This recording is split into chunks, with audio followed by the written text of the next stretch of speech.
एक बाधा है जो उसे उसके लक्ष्य तक पहुंचने से रोकती है। आइए गौतम बुद्ध की इस प्रेरक कहानी से जानें कि आलस्य का मूल कारण क्या है और किस तरह उसे अपने मन मस्तिष्क से हटाया जा सकता है। किसी नगर में एक व्यक्ति रहता था। वह बहुत आलसी था और उसे यह बात पता थी। एक दिन वह बुद्ध जी के पास आया और दुखी मन से बोला, बुद्ध जी, मैं बहुत आलसी हूं और अपने आलस्यपन के कारण मुझसे कोई भी कार्य सही समय पर नहीं होता है और न ही ठीक से कर पाता हूं। मेरे घर में सभी मुझसे परेशान हैं। कृपया बताइए मैं क्या करूं? बुद्ध जी मुस्कुराए और बोले, तुम्हें कैसे पता कि तुम आलसी हो और किस प्रकार का आलस्य है तुम्हें? व्यक्ति ने कहा, मुझे यह तो ठीक से नहीं पता कि आलस्य वाकई में क्या होता है, लेकिन यह जो भी है बहुत बुरा है। बुद्ध जी ने कहा, आलस्य एक मानसिक अवस्था होती है जो एक विचार है, भाव है, जिसे इंसान अपने अंदर लाता है। मनुष्य को दो प्रकार से आलस्य आता है, शारीरिक और मानसिक। मैं इन दोनों के बारे में बताने से पहले मैं तुम्हें एक कहानी सुनाता, आलस्य से भरी। पुराने समय में किसी आश्रम में गुरु अपने शिष्यों के साथ रहते थे। गुरु बहुत ही विद्वान थे। उनका एक शिष्य बहुत ही आलसी था। उसकी शिक्षा पूरी होने वाली थी, लेकिन वह समय का मूल्य नहीं समझ सका था। शिष्य आलस्य की वजह से आज का काम कल पर टाल देता था। गुरु ने सोचा कि शिष्य को समय का महत्व नहीं समझाया तो इसका जीवन बर्बाद हो जाएगा। एक दिन गुरु ने आलसी शिष्य को एक पत्थर दिया और कहा कि पुत्र, ये पारस पत्थर है। इससे तुम जितना चाहो उतना सोना बना सकते हो, लेकिन तुम्हारे पास सिर्फ 2 ही दिन हैं। इससे तुम्हारा जीवन सुधर जाएगा। मैं दूसरे गांव जा रहा हूं। 2 दिन बाद आश्रम लौट आऊंगा, तब मैं तुमसे ये पत्थर वापस ले लूंगा।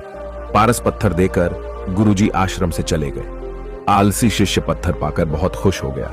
उसने सोचा कि इस पत्थर से इतना सोना बना लूंगा कि उसे पूरे जीवन काम करने की जरूरत नहीं पड़ेगी। अभी मेरे पास 2 दिन हैं, एक दिन आराम कर लेता हूं, अगले दिन सोना बना लूंगा। यह सोचकर वह सो गया।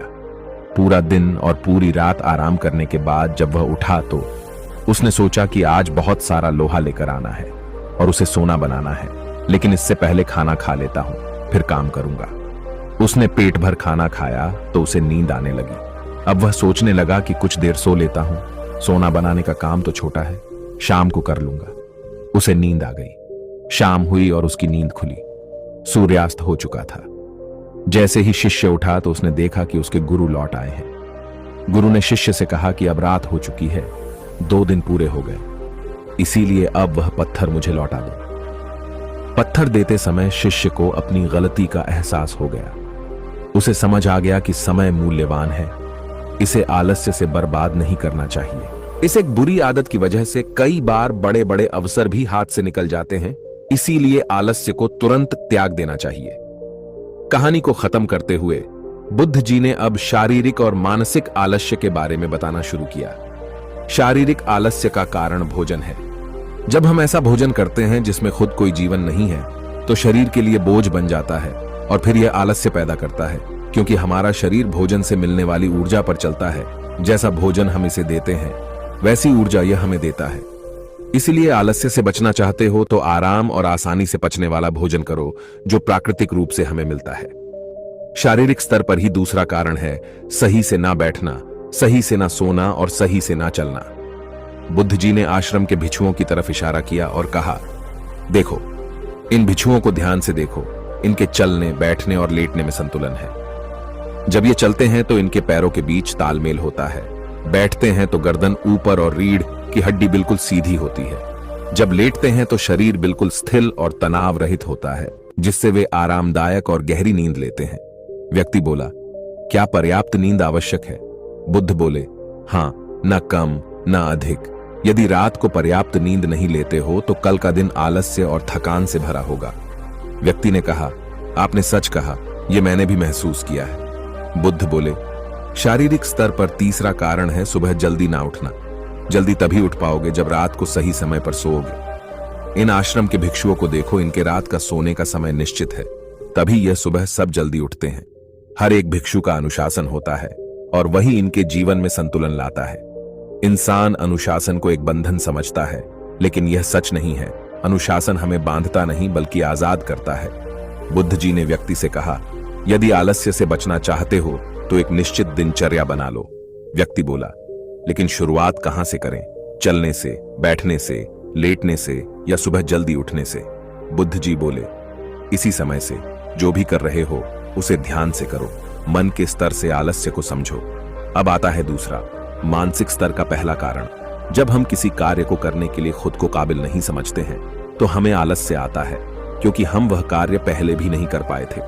हम मन को यह नहीं समझाते कि पहले और अभी के कार्य में बहुत फर्क है। साथ ही मानसिक तौर पर हम वह नहीं हैं जो पहले थे। तब से लेकर अब तक हमने बहुत कुछ सीखा है। मानसिक आलस्य से बचना है तो खुद पर विश्वास करना सीखो। मानसिक स्तर पर दूसरा कारण है आलसी और छोटी सोच वाले व्यक्तियों के साथ रहना। कई बार देखा गया है कि हम आलसी नहीं होते, लेकिन ऐसे लोगों के साथ रहने से हम भी वैसी ही हो जाते हैं। वह व्यक्ति बोला, आप सही कह रहे हैं, यह भी मैंने महसूस किया है। बुद्ध बोले, मानसिक स्तर का तीसरा कारण है काम को टालना। मानसिक तनाव का सबसे बड़ा कारण है हमें पता नहीं चलता, लेकिन धीरे धीरे यह आदत हमारे अंदर घर कर जाती है और जिंदगी खराब कर सकती है। इसलिए जो कार्य आज कर सकते हो उस आज ही करो, कल नहीं। बुद्ध ने कहा, मानसिक आलस्य का चौथा कारण है लक्ष्य स्पष्ट ना होना। मान लो तुम एक रेगिस्तान में फंसे हो और तुम्हें प्यास लगी है, तो क्या करोगे? वह व्यक्ति बोला, मैं पानी ढूंढने के लिए आसपास किसी गांव की तलाश करूंगा। बुद्ध बोले, यदि गांव नहीं मिला तो क्या करोगे? वह व्यक्ति बोला, तो भी मैं ढूंढने का प्रयास करूंगा, क्योंकि मेरे पास और कोई विकल्प नहीं है। बुद्ध बोले, जब किसी के पास स्पष्ट लक्ष्य ना होना है, यदि सुबह उठकर व्यायाम नहीं कर पा रहे हो तो तुम्हारी नजर स्पष्ट नहीं है कि तुम्हें व्यायाम क्यों करना है। यदि तुम भविष्य में होने वाले रोगों के प्रति सचेत नहीं हो। मानसिक आलस्य का पांचवा कारण है किसी कार्य को करने की बड़ी वजह ना होना। मान लो तुम किसी सुनसान जगह से कीमती गहने लेकर जा रहे हो, तुम थक गए हो और बैठना चाहते हो। यह सोचकर तुम पेड़ के नीचे बैठ जाते हो। तुम देखते हो कि सामने से कोई डाकू आ रहा है, तो क्या ऐसे में भी तुम्हारा आलस्य तुम्हें भागने से रोकेगा? वह व्यक्ति कहता है, नहीं, तुम्हारा आलस्य सिर्फ उन्हीं कार्यों को करने से रोकता जिन्हें करने की बड़ी वजह नहीं होती है। बुद्ध ने कहा, मेरी बात ध्यान से सुनो। जहां स्पष्टता है और कार्य करने की बड़ी वजह, वह आलस्य हो ही नहीं सकता।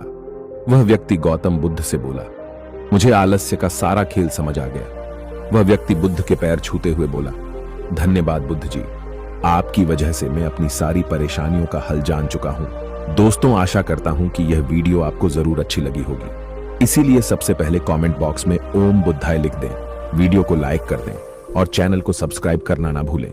धन्यवाद। मिलते हैं अगले वीडियो में।